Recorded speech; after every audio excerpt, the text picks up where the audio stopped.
इसलिए मोदी जी जब कोई भी बड़ा निर्णय करते हैं, राहुल बाबा तुरंत ट्विटर लेकर मैदान में आ जाते हैं।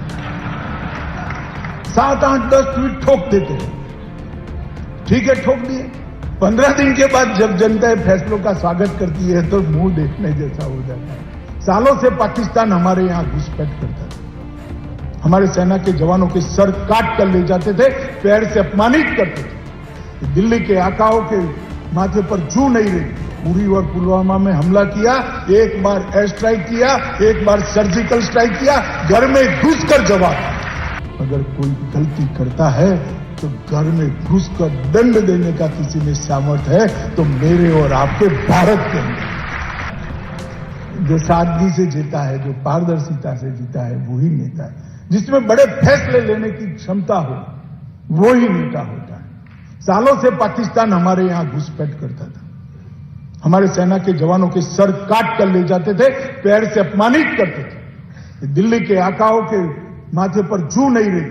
नरेंद्र मोदी जी आए, उरी और पुलवामा में हमला किया, एक बार एयर स्ट्राइक किया, एक बार सर्जिकल स्ट्राइक किया, घर में घुसकर जवाब।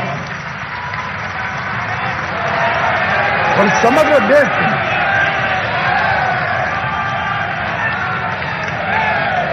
समग्र देश के अंदर एक आत्मविश्वास जगाया कि हमारे देश की सीमा और हमारे देश की सेना को कोई छेड़खानी नहीं करता सकता। और पूरी दुनिया में एक संदेश गया कि इजराइल और अमेरिका के बाद अगर कोई गलती करता है तो घर में घुसकर दंड देने का किसी में सामर्थ्य है तो मेरे और आपके भारत के अंदर। ये संदेश है। वो बड़ा फैसला लेते नहीं, नोटबंदी हो, जीएसटी, 200 करोड़ लोगों को वैक्सीन लगाना हो, बड़े बड़े फैसले लिए। उनका फैसले लेने का ध्रुव वाक्य क्या है, मूल सोच क्या है?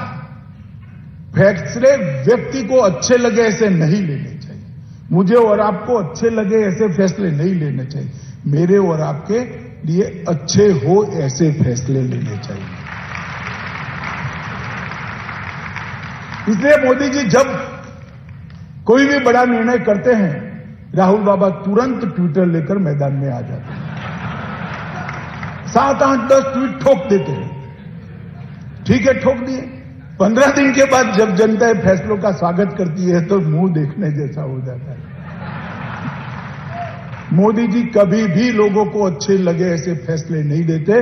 वोट बैंक के लिए साहसी फैसले लेते हैं। शायद लोग शुरुआत में नाराज भी होंगे, परंतु वो फैसले लोगों के लिए अच्छे फैसले होते हैं, देश के लिए अच्छे फैसले। जैसे हमें मलेरिया होते है तो क्विनाइन की गोली डॉक्टर देता है तो कटु तो लगती ही है। अरे डॉक्टर क्या खिला दिया तूने, खाना भी अच्छा नहीं लगता।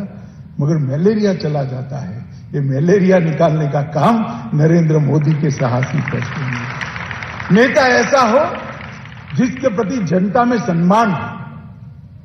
मैंने जैसा कहा, कोरोना के वक्त हम क्यों लड़ाई जीते और दुनिया के कई देश क्यों अच्छे से नहीं लड़ पाए, क्योंकि वहां सरकारें लड़ी थी, सिर्फ सरकारें लड़ी। यहां पर भारत सरकार, राज्य सरकार और 130 करोड़ लोग एक साथ आकर कोरोना के खिलाफ लड़े, इसलिए हमें लड़ाई जीती। और वो साथ लाने का काम नरेंद्र मोदी के प्रति विश्वास ने किया है।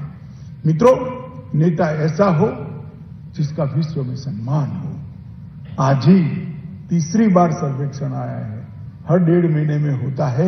ये तीसरा सर्वेक्षण है। मोदी जी दुनिया में सर्वाधिक लोकप्रिय नेता है।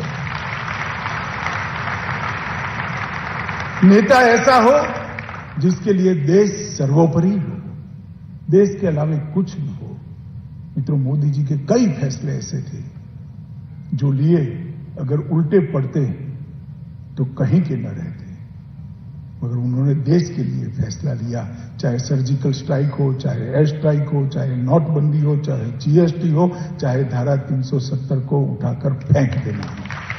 हर फैसला राष्ट्र प्रथम के गुणों के आधार, राष्ट्र प्रथम के सिद्धांत के आधार पर लिया गया। मेरा जो होगा वो होगा, जनता नहीं स्वीकार करेगी तो देखा जाएगा। ज्यादा से ज्यादा क्या होगा, प्रधानमंत्री बदल जाएगा, मगर सफल हुए तो देश आगे बढ़ जाएगा। ईश्वर की भी कृपा साहसी लोगों के साथ रहती है, देश ही आगे बढ़ा।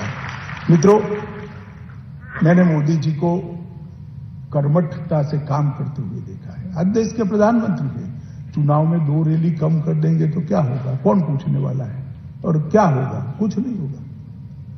मगर वो हमेशा कहते हैं कि चुनाव जब होता है तब सर्वाधिक परिश्रम करने वाला कार्यकर्ता देश भर में मैं होना चाहिए, ये मेरी अपना फुटपट्टी है। और मैं आपको गारंटी से कहता हूं, कई चुनावों में मैंने ऐसे देखा है, लोकसभा और विधानसभा में, देश में अगर सर्वाधिक मेहनत करने वाला कार्यकर्ता ढूंढना है तो श्री नरेंद्र मोदी को ही ये नंबर देना पड़ेगा, इतनी मेहनत है।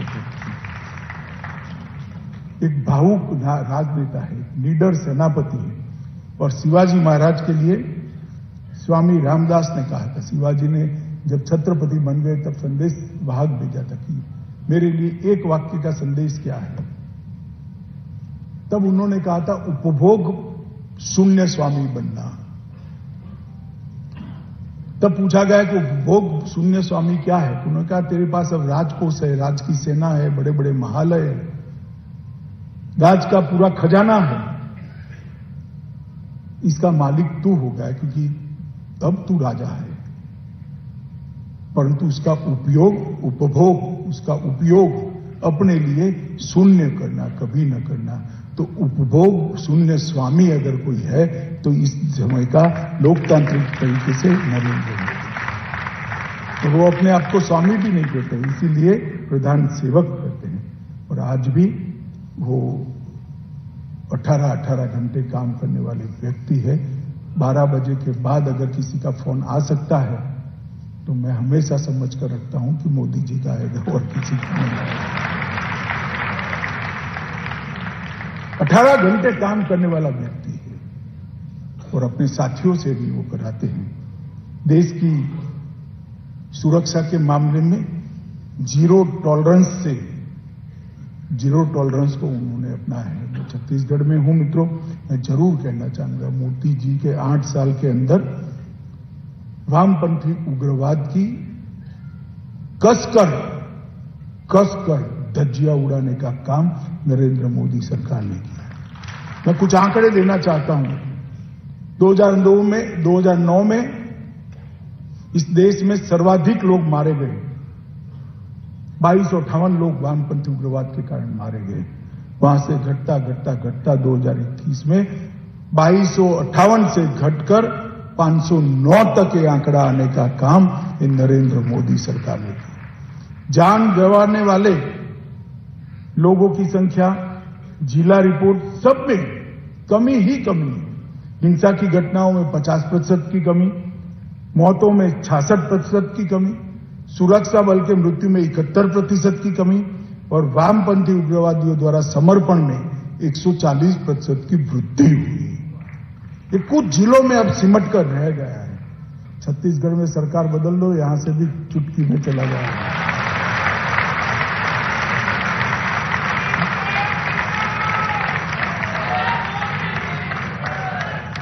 नहीं तो देश की सुरक्षा के लिए मोदी जी ने दृढ़ता से काम किया है।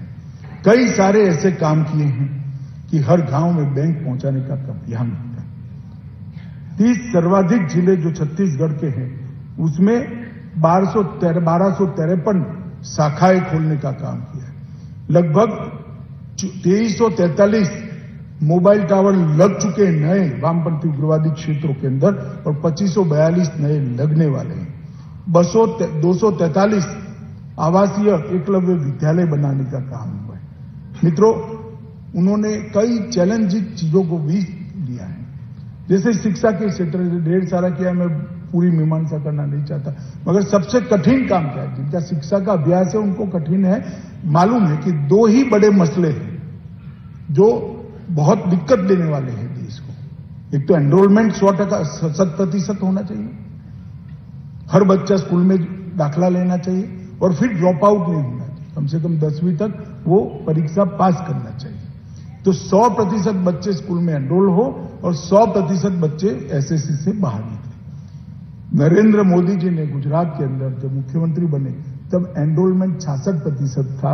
जब उन्होंने अपना मुख्यमंत्री काल का टाइम समाप्त करके प्रधानमंत्री बने तो एनरोलमेंट 99.78% था, 66% से 99.8%। और ड्रॉप आउट रेशियो जो 36% था, उससे ड्रॉप आउट रेशियो 0 कर दिया। एक भी बच्चा जो आ गया वो जा नहीं पाता था, उसको स्कूल में कंटिन्यूअसली 10वीं तक पढ़ता था। इस प्रकार के काम स्वास्थ्य में भी ढेर सारे काम किए हैं, मैं पूरी कहना नहीं चाहता, मगर इसमें सबसे बड़ा काम क्या होता है तो माता मृत्यु दर और बाल मृत्यु दर को कम करना और डिलीवरी को 100% इंस्टीट्यूशनलाइज करना। मोदी जी ने गुजरात के अंदर इसमें बहुत अच्छे ढंग से आंकड़ों को सुधारने का काम किया था। मित्रों, मोदी जी के नेतृत्व में देश ने अनेक उपलब्धियां प्राप्त की। सबसे बड़ी उपलब्धि जब वो मेक इन इंडिया कहते थे तब राहुल बाबा हंसते थे। आज उनको मालूम पड़ रहा है, देश को मालूम पड़ रहा है कि भारत दुनिया का उत्पादन का बहुत बड़ा हब बन रहा है, स्टार्टअप का हब बन रहा है, यूनिकॉर्न स्टार्टअप का हब। मित्रों, ये सोचने की पंगुता जिनके अंदर है उनको ही मखौल उड़ाने का साहस होता है।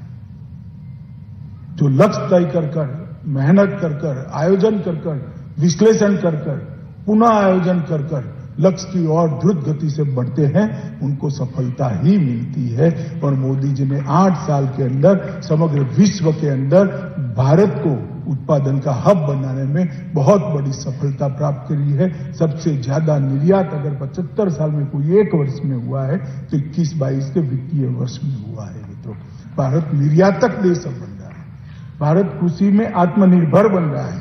और उन्होंने आजादी के अमृत महोत्सव के वर्ष में हमारे सामने लक्ष्य रखा है कि आत्मनिर्भर भारत की नींव डालना। और जब देश की आजादी की शताब्दी मना रहे हो तब आत्मनिर्भर भारत करना। कई सारे फैसले किए, धारा 370 और 35A को खत्म कर दिया, ट्रिपल तलाक को खत्म कर दिया, सिख दंगों की SIT बनाई गई, आसाम एकॉर्ड की आत्मा को पुनर्जीवित किया, NPA को जो 52 लाख करोड़ का था उसको खत्म करने की ओर गए, 1 रैंक 1 पेंशन की